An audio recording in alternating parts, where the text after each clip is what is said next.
Hey, it's Chris, Liege of Games. Take two on the upcoming Kickstarters for next week. In case this week was not already full enough of Kickstarters and your wallet is already not screaming in the eternal agony that is backing so many projects all at once as a super backer, like I'm sure you all are, not speaking from personal experience or anything.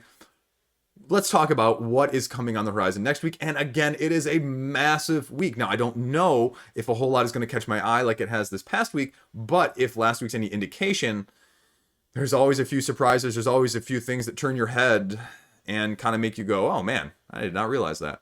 As always, I'm getting really close to 1,000. Throw me a sub. That'd be awesome if you see this. You guys are doing great. I can't believe that these videos are that much viewed. Like, I think the last one, within 24 hours, it was already like 50% view numbers greater than the number of subscribers, which is amazing. Makes me super excited by that you guys seem that interested in this. So I really appreciate it. As a side note, again, Patreon, we're up to 12. Okay, I did that right. And so that's awesome as well. Also, if you're interested, I'm trying to figure out what to do when I hit that sort of more magical 4-digit subscriber mark of what to do with the direction of the channel. Paid promotion, trying to figure out how do I get access to the best and hottest games to bring information for you guys, because that's where the paid side of things seems to get things sooner. But do I really want to go down the paid route? And, the whole, what am I bringing to you? And am I bringing to you stuff that is my own opinion and not too much outside influence? And I'm trying to figure that out. So if you want to let me know, I would love it if you could even leave me a comment here. If you didn't see the other one, that would be awesome too. Anyway, you did not tune in for any of that. I'm done with the rambling and ranting. Let's get into the reason you showed up and wanted to watch this video. Let's talk about what's launching next week. So take 3, it becomes a lot easier to make this video because you've already done it twice and screwed up pretty extensively. So let's talk about first what's launching on February 21, and that is Bamboo Bash by Imperial Publishing. So there's a Kickstarter preview page in the forums, so you can already see the preview page prior to it launching if that interests you. Full disclaimer, $6,000 goal, $20 pledge level, no stretch goals, no add-ons, nothing else.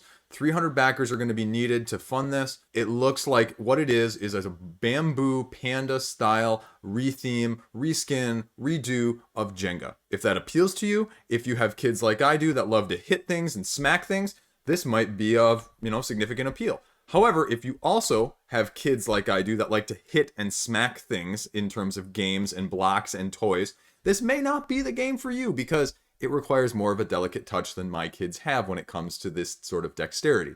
You can see here that this panda hand is the thing that you're going to be using to smack this center bamboo shoot. And what you're going to be trying to do is smack off these dark green sort of outer covering shells very gently. You get up to 3 tries per turn to get one off.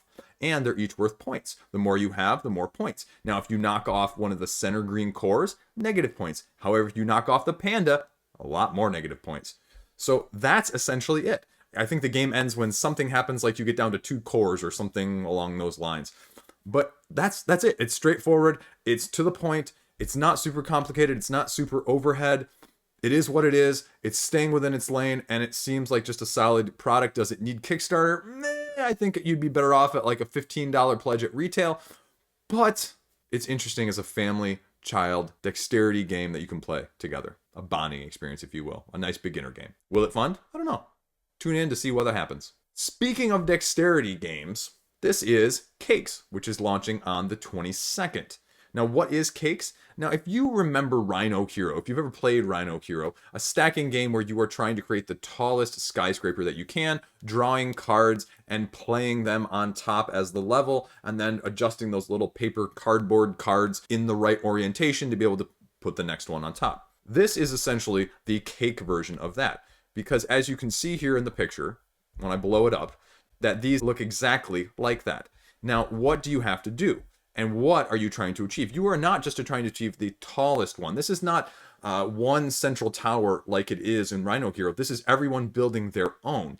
And what you're doing instead is you're drawing these cards, these order cards, and as you draw them, you have to build that cake. And when you finish, I'm assuming you draw another one. And so it's a race to who can build 10. And you have these plates in between that serve as barriers like the floor levels in Rhino Hero. there is a limited supply of these orders. So if you run out of orders and no one has achieved the 10 tall stack, then each of these orders, you have to keep your cards because each of them has a difficulty that gives different points. So then the highest amount of points wins instead. Like I said, variation on Rhino Hero in that sense. It's a little bit different aesthetic. It's going to appeal to a little bit different crowd, but it's a little bit something different where you are building your own as opposed to building on one central tower. So it's more depending on you. Are you going to take the tortoise approach or be very methodical, or are you going to try and inherit and be the speediest, quickest person so that you can just burn through things and see how fast you can do it to beat everybody else? We'll see on February 22nd. Now,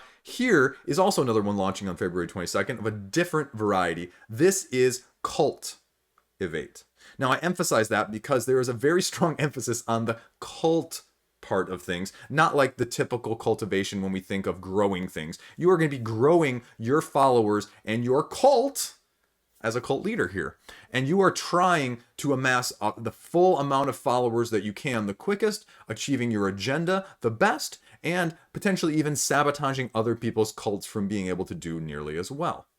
Now, it's got meeples already colored that instead of a standee or a miniature version. So we'll see how that affects the price point because I've heard that wood prices are going up. And I believe that this game, it says, comes with 92 different of these worker follower meeples. So what are you doing on your turn? So here you can see a couple different aspects. You can see the followers, you can see the deck, and you can see the two boards that you're going to be getting. This is your, on the lower left hand here, the brownish type board. This board is your compound. It's double-sided, it's different-sided. You get to choose after you get it. This is the agendas, and you can choose which agenda you want. And as you can kind of surmise, the colors on there correspond to those types of followers. And so if you can have them in that arrangement at the end of the game, you're going to get bonus points. So how do you play? On your turn, you're either playing a card, you're either discarding a card, or you're exchanging followers that are on your board for ones that are in the supply. So how are you actually placing these followers? They talk about it here in the one intro video of you're placing these meeples from the top of the column up here where the green, red, and yellow are, and you have to play them sequentially down to the bottom. When you get down to the bottom, you're going to get this bonus action or this bonus that you're going to be able to do. But as you can see, all of a sudden you can steal or take them, and that goes probably to the sabotage portion of things that I was mentioning earlier from other cults when you're doing that exchange action. So the other element that they talk about is you have these hidden investigators. Obviously, you have the good guys trying to stop your evil cult from getting all powerful. And if you draw one of these investigator cards instead of one of the other meeples, it has to go immediately in one of your lanes and it blocks everything below. But you have a way to mitigate that. You can either give up meeples off your board worth a certain amount of points, or you can draw one of these other two cards that allows you to swap a follower with another player or move any player's compound to another one. So there's ways to mitigate it in that sense already. The other nice thing about this is it locks everything in this column so that you can't do it, but neither can anyone else. You can also exchange meeples. Like I said, on the bottom of this other board right here, you can see that each of these colors are worth certain points. So you're going to be trying to obviously get the most value, but you're also going to be trying to meet this secret objective and get some of these special powers at the bottom here. So what is it going to look like? Are there going to be expansions? How much variability is there going to be? Is it going to be more like the role player was for me, where I felt there was very much one path to victory every time and it got a little bit too samey? Maybe, I don't know. I'd like to see what this one actually provides. I think if this was priced right, depending on how expensive it is, you could see quite a bit of a following and seeing it fund quite easily even on day one. So I'm interested to see where this one goes and what other elements they may be able to add or throw in there, because it's something at least that piques my interest when I've looked at it and when I've read about it and just kind of given it an overview now. So there you go. This is CULTivate launching on the 22nd. Next up, launching on the 23rd is a season 2 for Sins the Deck Builder. It's a fantasy style card deck building game. So what are you going to see in this new season of Sins if you're not familiar with it? Now, we don't quite know exactly what is going to be launching with this one, but there are 3 entries right now that are marked for the 2021, which I'd assume are the ones that we're going to see in the campaign. The first one is the Spheres of Torment, the trilogy box here. It doesn't go into much, but it says 3 different themed battle packs to focus on wrath, greed, and gluttony. So there's going to be some emphasis on those. The next one that you see is 3 expansion packs called Celestial Energy, which is going to have 3 sets in it called Will of Ancients, Surge of Titans, and Path of Elementals. I like this art. This is very attractive, by the way. The last one is Sin's Era of Sloth, which seems to be designed a little bit differently as one of the core boxes that you're going to be getting in terms of supporting 2 actual players. The others look like expansion packs that can be mixed in or deck built along those lines.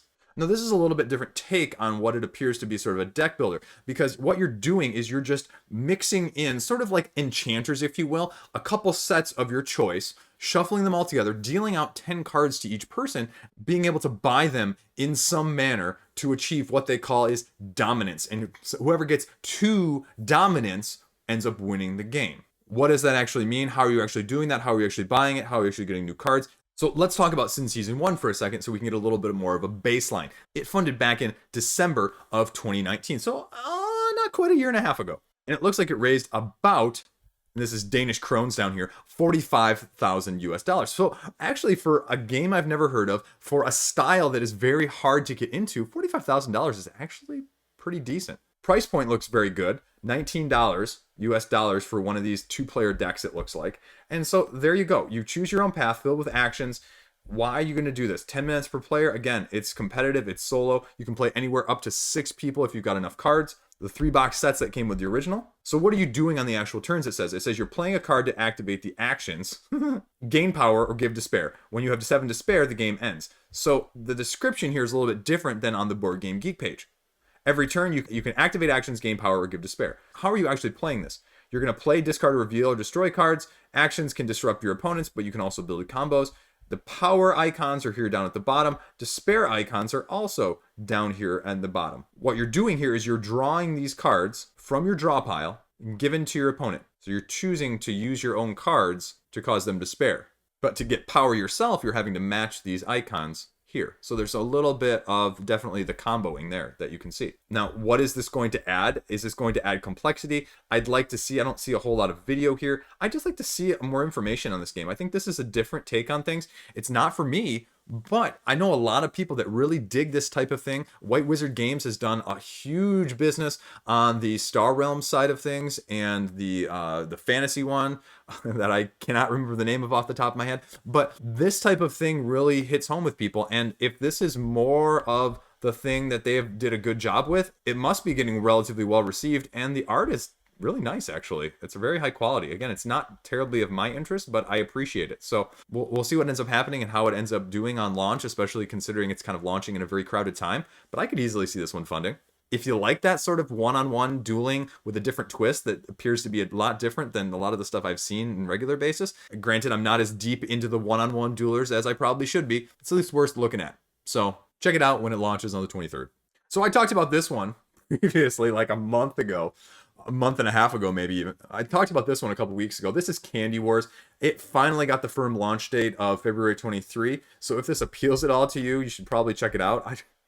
What it really reminds me of is it reminds me of sort of a 3D version of like King of Tokyo, just on the sheer aesthetic appearance of it in the first place. You've got basically dice rolling, you've got miniatures that look like they're going to be knocking and a lot of take that, and you've got sort of this spatial element. Now in this case, you've got also a vertical, not only just the horizontal. So let's take a look. So what do we actually know about the gameplay? So interestingly enough, it is more of a dungeon crawler rather than King of Tokyo. And King of Average actually did a review on it almost a month ago, so I imagine that his video is going to be right on the front page. Now he compares it to more of a skirmish or a family-friendly dungeon crawl, as evidenced by the dice, so it definitely was not what I was thinking of when I glanced at it firsthand. Now, we sort of have seen what this does elsewhere with Cora Quest. Is this going to replicate Cora Quest's success in the family lighter dungeon crawl-esque because it's got a candy and sort of a kid's aesthetic, or not? Because you've heard my thoughts previously about, is there really a big market for these tweener games? The answer still is I don't know. So I watched some of his video and some of his thoughts on it. And so let me just give you sort of the Cliff Notes version, if you're old enough to remember what Cliff Notes are before widely available internet spoilers everywhere. Like I said, it's family friendly. It's kid appropriate. It's fast to set up, it's fast to get into. Turns go very quick. It's easy for kids at a younger age to get into and to understand what's actually going on, because that's oftentimes the biggest barrier. That's why I think games like Zombie Teens and Zombie Kids Evolution are so good, because it takes kids and it walks them through the steps of getting to know and getting to understand and getting to slowly add them, instead of just dunking them in, throwing them in the pool head first in the deep end. There's cooperative, there's competitive. If you have kids like mine, sometimes the competitive is not where you want to go. Sometimes you need that cooperative. So I'm happy to see both, but I can definitely see some being more heavier used than others when it comes to that. Hopefully, though, as some of the points you're going to see mentioned on his video, if you look at it, that it looks a little crowded. You can see that these are not the biggest tiles. These are some big miniatures. It's got sort of the Cthulhu Death May Die crowding issue and the visibility issue of what's sort of underneath, especially if you're having to move around or put multiple on the same area. The dice are a nice touch. The upgrades are nice, but he also says that the heroes don't play any different. So it's not necessarily that the heroes are any different. It's just you make them a little bit of what you want and you do with them what you want, rather than them being completely asymmetric. What is this compared to like Core Quest? Is there going to be more appeal? Is there going to be less appeal? There's miniatures as opposed to standees.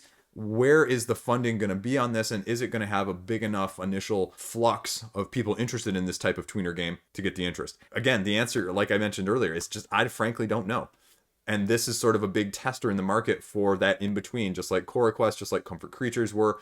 We'll see what ends up happening. My kids want to play daddy games. They don't want necessarily their own games. They want to play something my level. So for me, it's a pass, even with kids that are becoming of an age where they can do this. But I think a lot of people are looking for something that is more appropriate and family friendly in that sense. So we'll see. Next up, launching also on February 23, is Tiny Turbo Cars. Now, what is Tiny Turbo Cars? This is an action programming racing style game where you each have your own individual toy car, just like you would in real life, and you're trying to race it the fastest around a track to be the first one to the end. Now, sounds simple, right? Well, it's action selection, action programming, so that adds a whole new different element to things that you don't see a whole lot of. So what are you actually doing? You're getting this sort of toy remote here that has all of the actions programmed into it, and you're having to slide them around in order to get the set of programming that you want in order to maneuver around the racetrack in the first place. Now, if you make a mistake, then your energy or your battery level drops, which slows you down.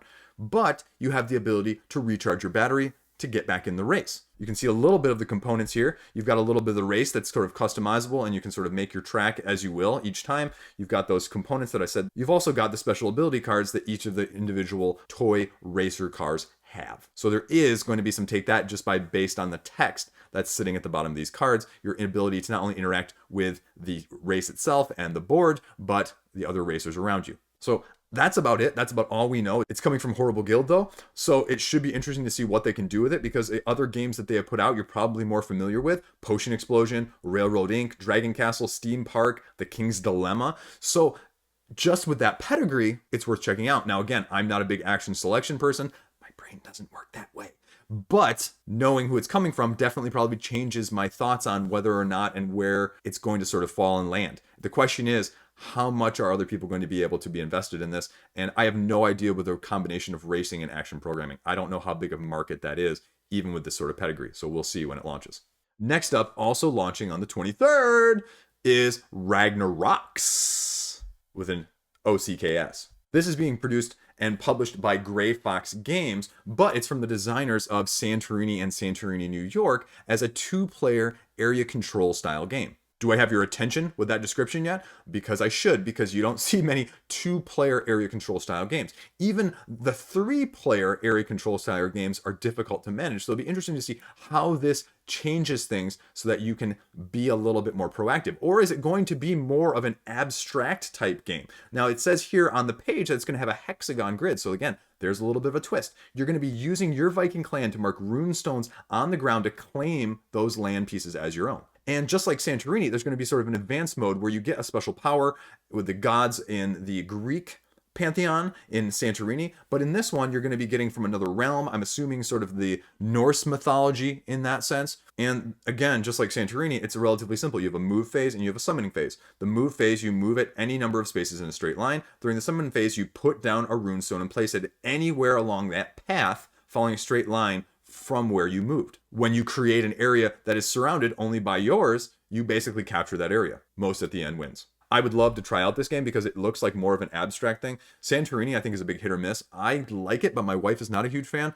So it just hasn't hit the table, and it's sort of on the edge of do I trade it or keep it sort of things. But I'm hopeful that maybe one of my kids will like it with all the powers and such, but we'll see. And I think given the pedigree, it'll be interesting to see how this differs and if this is going to be worth it. You can probably even just like based off of those rules, if you knew some of the powers, start print and play yourself just right now. So Gray Fox Games, if you see this, I am more than willing to be a tester. So yeah, send a copy my way.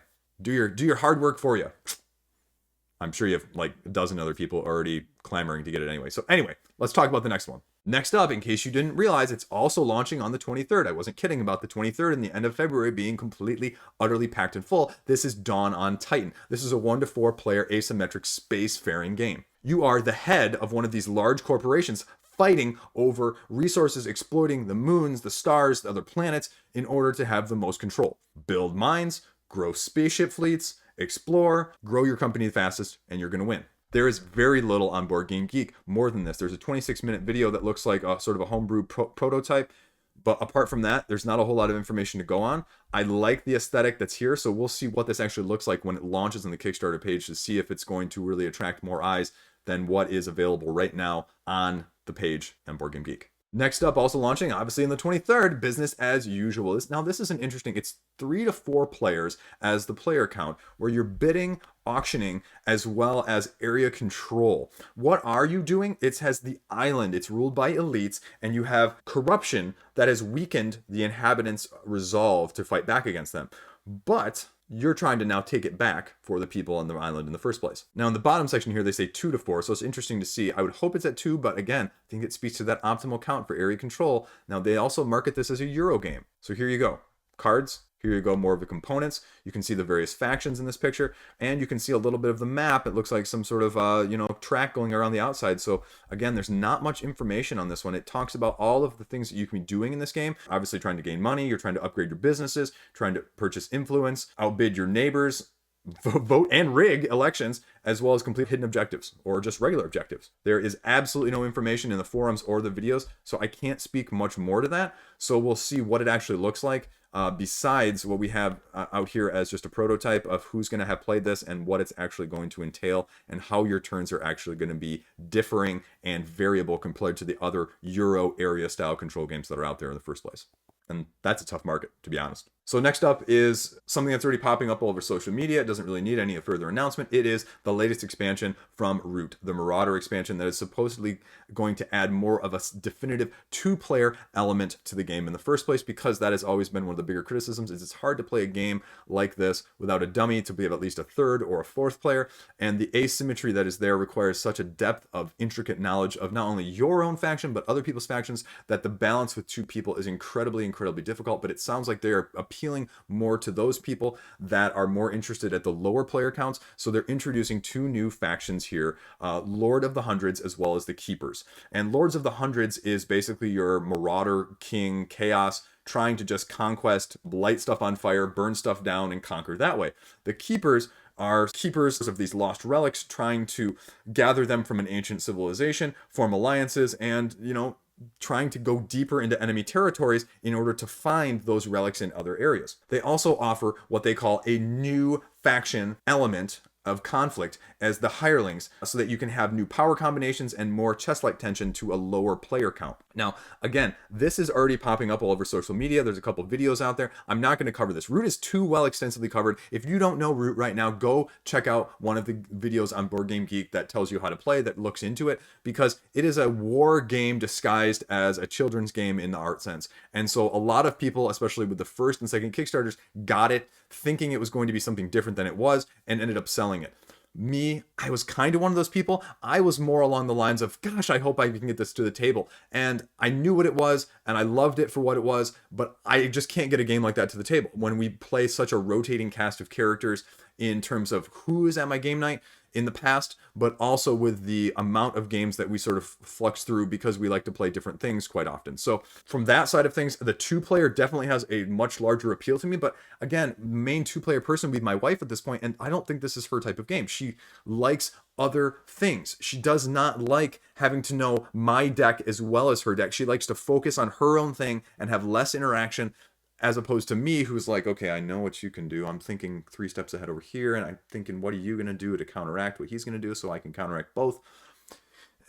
Because of that, we both have different tastes, and there's definitely some overlap, but unfortunately, I have a fear that if I bought this, I'd just be selling it again. I love the idea of it. I love the artwork of it. I love the idea of it in general, but the asymmetry and the war game likeness of it is just not a good fit for me, as much as I am always super tempted to hit the pledge button when these campaigns launch.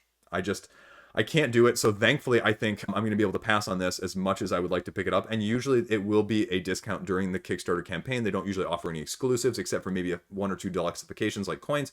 You're going to be getting your money's worth. I think that's less of a doubt always in these situations because it's almost always higher at retail. So that's why you back these games.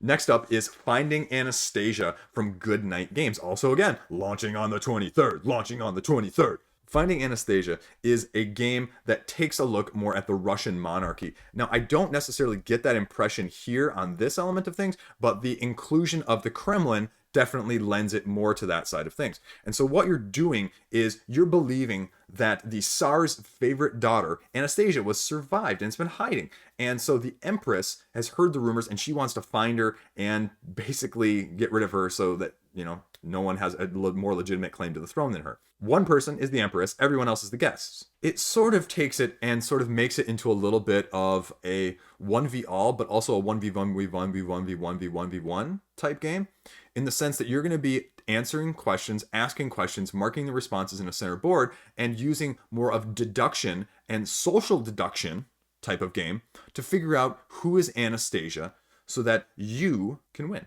Because there's going to be other factions and elements. If you're not familiar with some of this Anastasia, Tsar, Empress sort of thing that's based off of the real life scenarios, there's also Rasputin. You may have heard of him. So maybe his faction is going to play in. Maybe there's going to be something else going on. Maybe you're going to have an Empress's agent in there. And so maybe there's going to be a couple different variable win conditions. Who knows? Because there's not a whole lot of information. It looks like they've got some pictures up here based on what you can do online. I'm assuming this is Tabletop Simulator or one of the similars. And here you go. You can see a little bit of that questions that you can be asking. Choose another player to gain a gem. A gem is something you can do to get an action. So based on asking questions, you get gems. And so here you go. Draw a clue, reveal another player's role card. So you have things that you can do. So ask a question, and then if you have a gem, this is the cost right here, then you can do something else.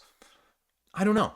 It's a different take. It'll be interesting to see how it actually presents itself, because it's sort of like a different version of coup or deduction, murder in Hong Kong, or that style of game of resistance with a different twist. So I like seeing the innovation. I like seeing a theme that you just don't see a lot of. I mean, actually, this is almost 2 within a week of Stroganov and now Finding Anastasia with that sort of past historical Russian theme. So we'll see how it does.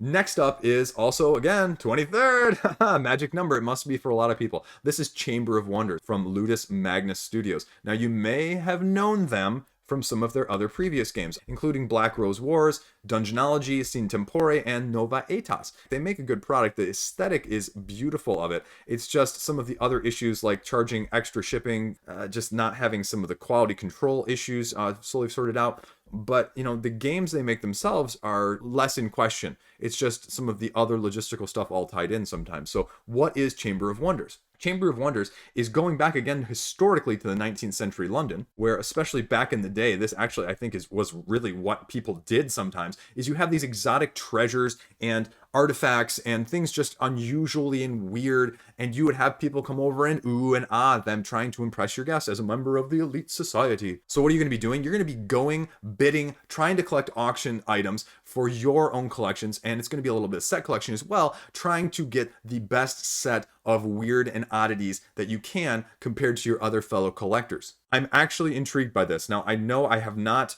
been always the most positive for Ludus Magnus, but this is more of my type of game that I can actually get to the table. And it says 2 to 4 players, 20 to 30 minutes playtime. That's great for me to be able to get to the table. Now, worker placement, I'm not sure. I don't know. I don't see how that ties in yet. But the other thing that they talk about here, which is something unique, and it's going to be interesting to see how they actually tie this into the gameplay down here at the bottom, the dynamic setup. So the set of rules and the set of combination of rules that you're going to be using in each game changes. And they say you could have more than 150 combinations. 150 is, it's kind of like 2 times 5 times 15. What sort of combinations are you going to be able to do? And is it going to be more like combinations that are actually working and successful and interesting versus the game that was like 504, where 504 different combinations and only 3 of them are fun? Anyway, so there's not much information on the Board Game Geek page, but they linked to the preview page here so you can get a little bit of an idea of what it is. And they talk about it that it's only a 35 euro pledge level, it looks like right now, and you're getting all of the stretch goals. And so it's just a question of what it's going to look like and is it going to be of interest. Language free components, so that's great.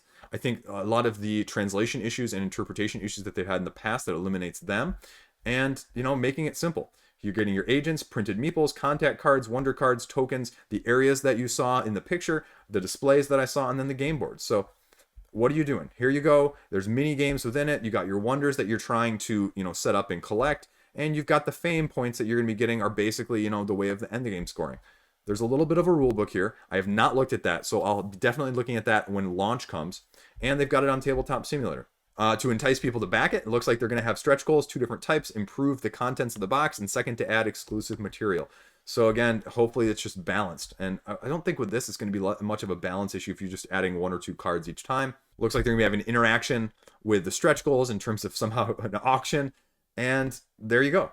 That is Chamber of Wonders. I'm actually interested. I hate to say that, but I am interested in this. I will be definitely checking it out on launch day to see whether or not it's for me. Only a couple more here. Bear with me if you've made it this far. Orconomics, the second edition of Orconomics, is also coming on the 23rd. As seems to be all the rage, this is more of an area control, modular, worker placement style game. So there's 10 industrial sectors, and what you're going to be trying to do is be the first to found a company or a successful company in all 10 of those sectors. This is a 2.0 version of the original game. They talk a little bit about what's been improved in the version of this as opposed to the previous version. There's a new victory condition that's been changed. There's a quest system. I'm assuming that's going to give you either access, different ways of getting points, activations of sector abilities. So there's going to be different sectors that you have obviously built something in that you're going to have different abilities for. And then they're going to just completely rework some of the abilities that are out there, as well as some of the startup mechanics. So if you're not familiar with the base game itself, is not very well known. It looks like about a 6.5, and there's not, again, a whole lot of owned, there's not a whole lot of relationship, and there's not a whole lot of info about what this is actually going to be or how this is actually going to look. Just a brief overview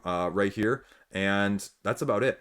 So again, I'm not sure what to expect with this. Again, I mentioned earlier that this sort of worker placement, area control style, financial resource gathering type game is a very heavily saturated market, and you have to be standout. Now, the artwork and the theme is definitely standoutish, but I just don't know if it's going to appeal to everyone.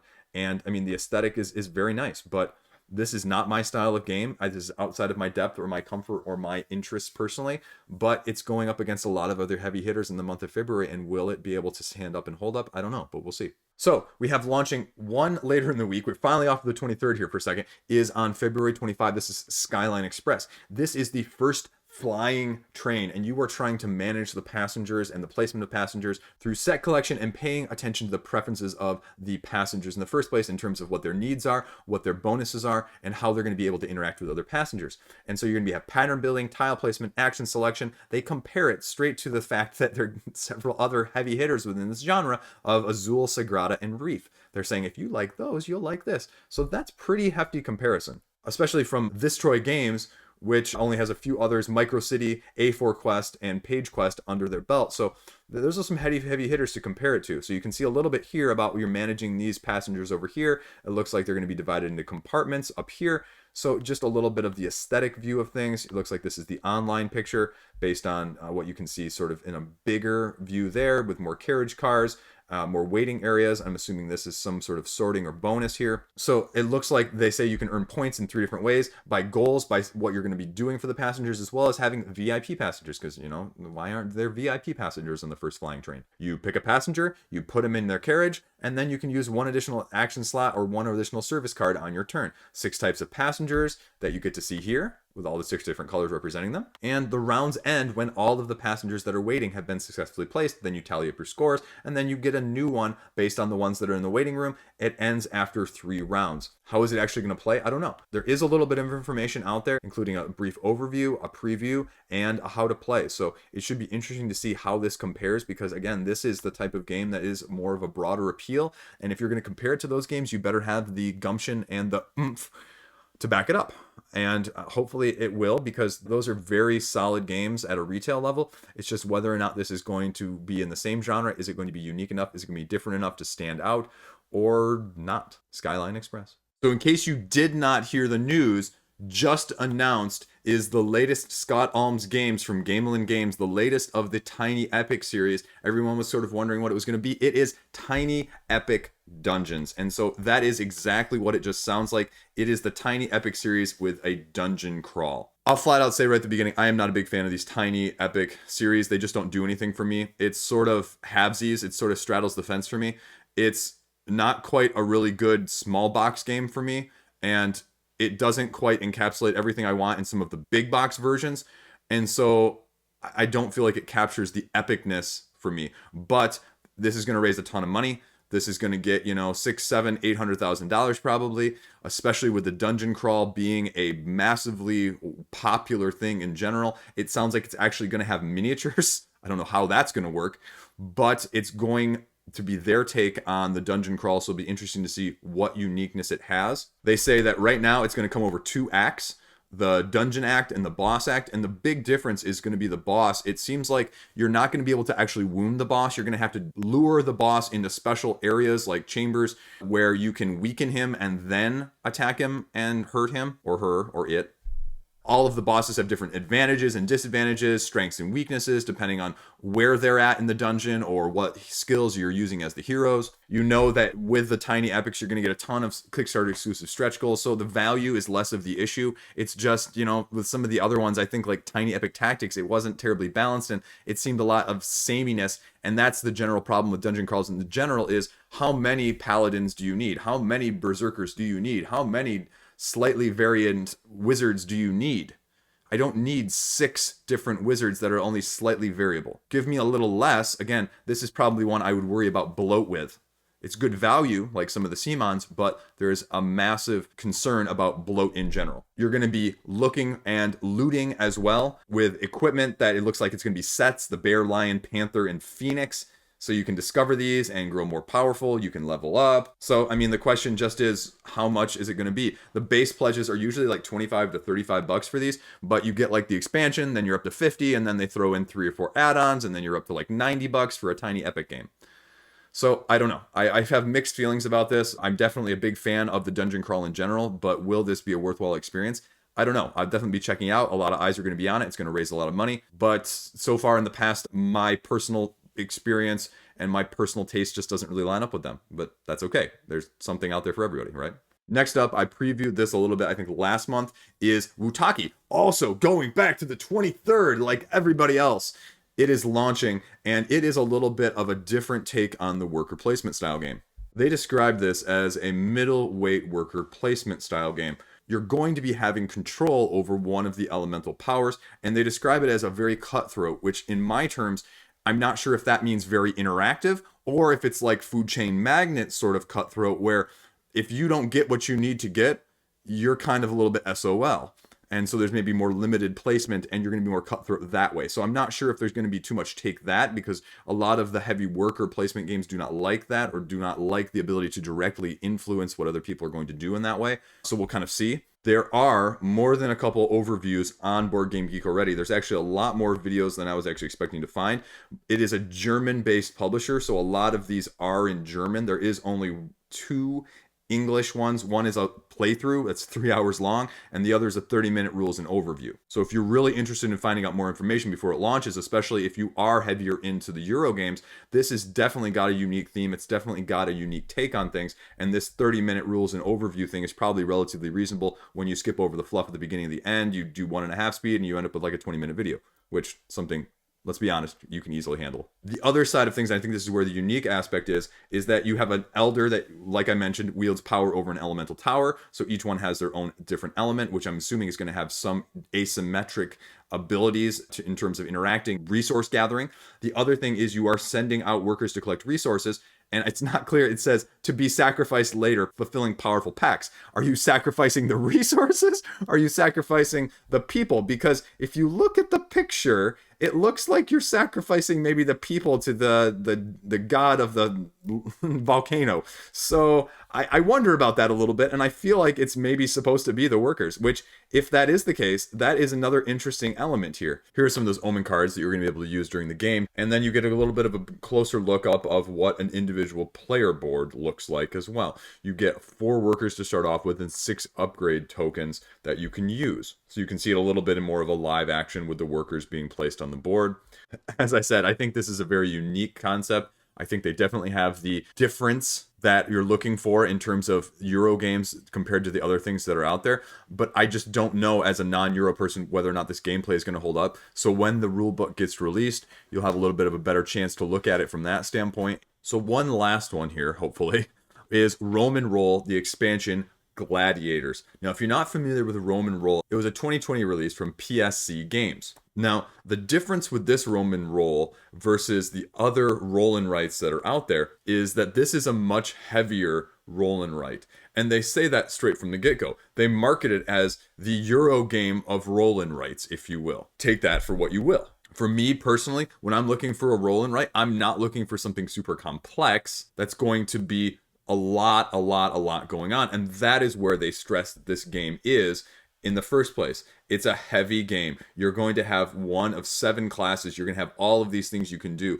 Alliances, backstabbing, invading, building, constructing, getting resources, just so much stuff going on. And you can just tell just by some of the pictures of this game board, there is just a lot of stuff going on, a lot more than you see on your typical roll and write when you look at it, not only from that side of things, but also with just the dice there as well. It plays into every aspect of that. And so what is coming out? It's Gladiator expansion. Now, if you think the Gladiator expansion, what do you commonly think of when you think of Rome, ancient Rome? You think of the Colosseum, you think of gladiators. So this is incorporating that into the game.